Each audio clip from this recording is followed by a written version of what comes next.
Aksi nyata modul 2.3 coaching supervisi akademik oleh Inana Rodiana SPD SMA Negeri 1 Ramadan Utara selaku guru penggerak ke-6 Lampung Timur.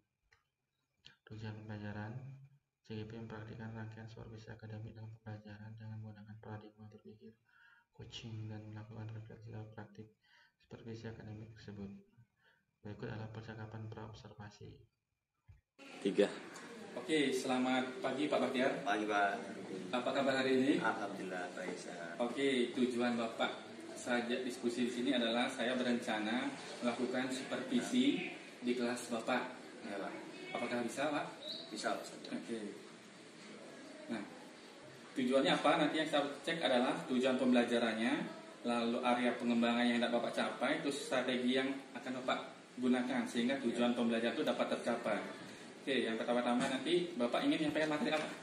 Berhubung minggu ini materi sudah habis, mari saya deret. Untuk pertemuan minggu besok kita mau belajar limit fungsi. Oke, limit fungsi. Jadi besok saya akan mensupervisi Bapak tentang materinya limit fungsi. Nah, tujuan pembelajaran yang dicapai apa Pak? Nah, untuk mengetahui konsep limit fungsi dan bisa mengerjakan soal untuk menentukan nilai dari limit fungsi. Oke, untuk mencapai tujuan tersebut, pertama-tama Bapak akan mengembangkan area yang apa yang dicapai Nah, dari untuk ilmu area itu ya paling ya ini Pak, mengaktifkan siswa ya, karena kan matematika itu identik dengan rumus, contoh soal, latihan, rumus, contoh soal, latihan. Nah, saya ingin mengaktifkan siswa dengan cara beberapa metode yang akan saya buat. Oke.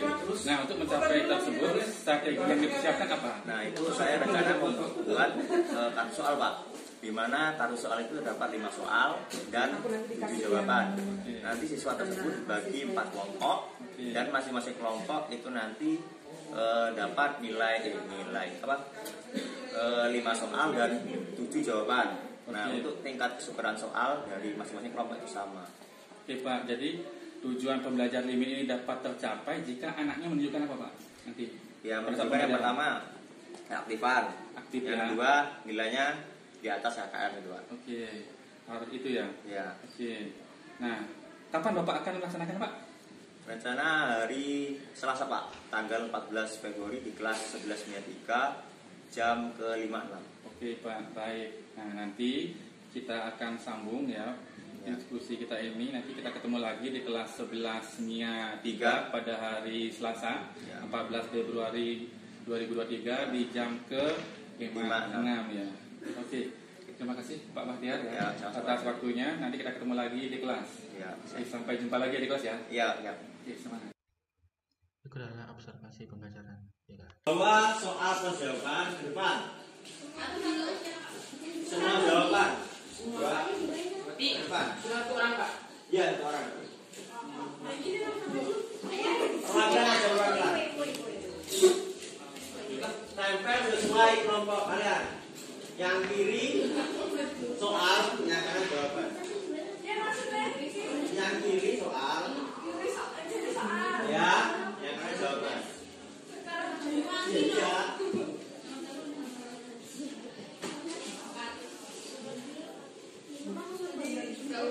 Jaraknya 3 jari ada kesalahan.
bantuin ya. Itu, bantuin ya.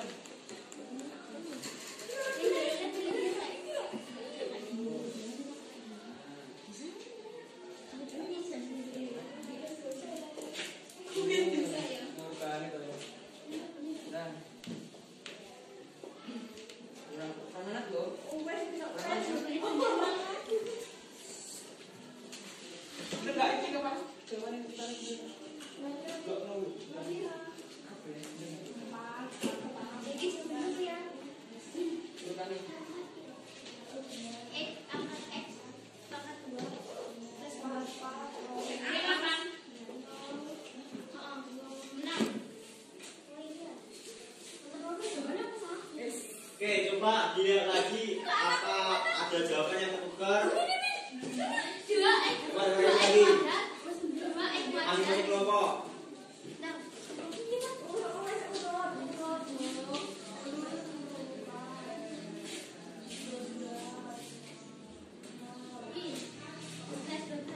Kelompok 4 yang dikoreksi lagi.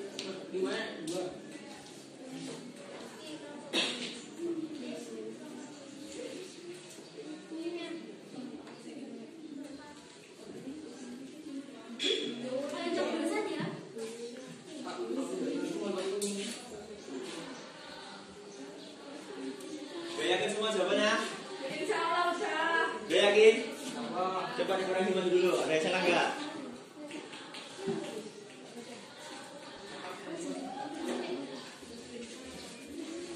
Bapak kasih waktu 2 menit buat koreksi jawabannya.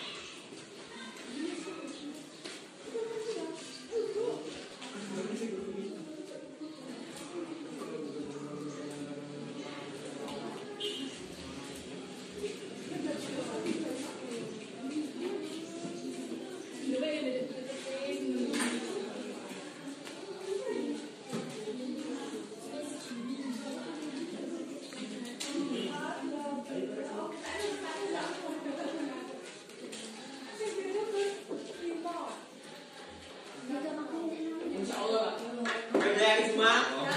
Kalau udah yakin, silakan duduk. Kita koreksi. Ya.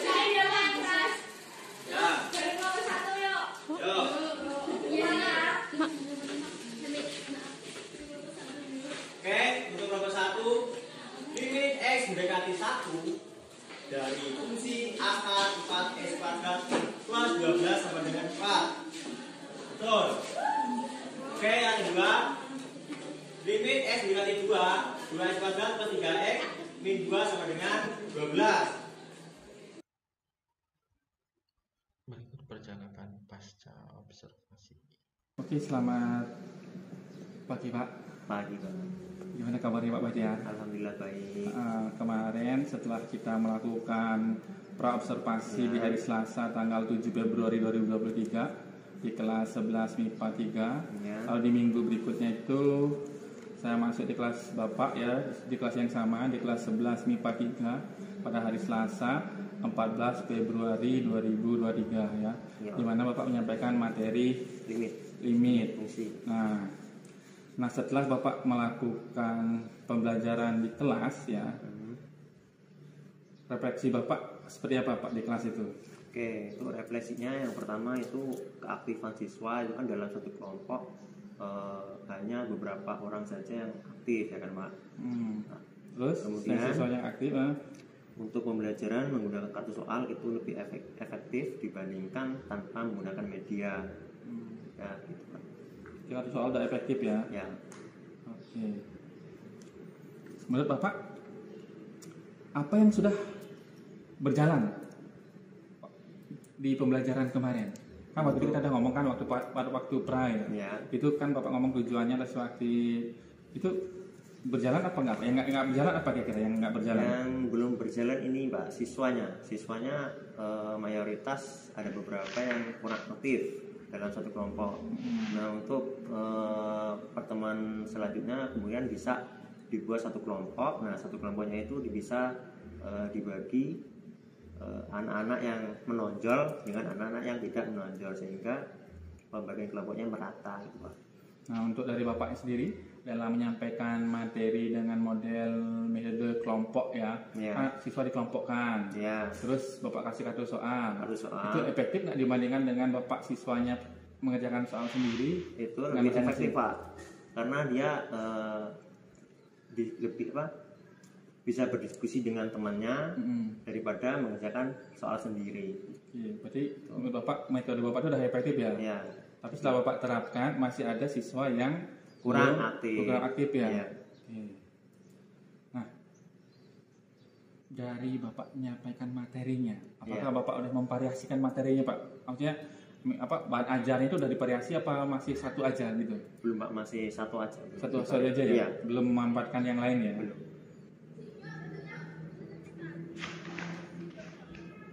Nah, untuk pertemuan berikutnya Pak, kira-kira biar semua siswa bisa terakomodir ya dari 25 anak itu terhadap materi Bapak matematika, khususnya limit dan materi berikutnya gimana Pak sebaiknya? Mungkin ini Pak, pada pertemuan selanjutnya kita membuat model pembelajaran yang baru, yaitu siswa dibagi 5 kelompok. Nah, masing-masing kelompok itu dapat 5 orang. Nah, untuk pembagian siswanya tersebut nanti kita bagi anak-anak yang menonjol digabungkan dengan anak-anak yang tidak menonjol. Kemudian masih sama dikasih soal. Nah, kemudian satu anak ini dikasih waktu 1 menit untuk menjawab soal. Apabila 1 menit selesai, yang di belakangnya itu melanjutkan siswa yang di depannya. Apabila belum selesai, yang ketiganya, baris ketiga, maju mengerjakan soal tersebut. Jadinya estafet gitu Pak. Gitu. Oh, jadi Bapak untuk pertemuan berikutnya jadi anak-anak yang aktif itu bisa terakomodir ya dengan cara metode itu.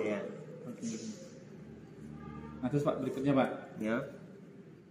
Rencananya Bapak setelah selesai melakukan pembelajaran yang DIBI itu agar anak-anak lebih keren lagi, bagaimana rencananya nanti untuk pembelajaran matematika selanjutnya setelah belajar di kelas 11 MIPA 3 kemarin? Masih ada anak yang belum fokus, belum aktif. Itu tadi Pak, buat metode pembelajaran yang baru. Yang baru ya? Ya tadi. Dengan cara membuat siswa dalam 5 kelompok. Nah, masing-masing kelompok itu diberi waktu. Nah, satu waktunya itu satu siswa 1 menit. Nah, ketika 1 menit itu siswa belum menjawab, maka yang di belakangnya itu meneruskan siswa yang pertama. Apabila belum selesai, siswa yang ketiga melanjutkan lagi yang siswa kedua. Gitu. Siswa estafet. Nah, tadi Bapak bilang benar materinya belum komplit ya? Iya. Belum komplit ya. Artinya penyajiannya itu istilahnya untuk anak-anak yang audio, visual sama kinestetik itu belum ya. Nah, Bapak di matematika bisa nggak Pak yang bisa jadi anak-anak yang suka audio, visual sama kinestetik itu bisa terwakili dengan cara apa ke depannya? Untuk ke depannya kan paling baru audio aja ya. Nah, yang bisa mewakili ketiga itu gimana caranya? Itu bisa menggunakan blog Pak. Blog sama YouTube.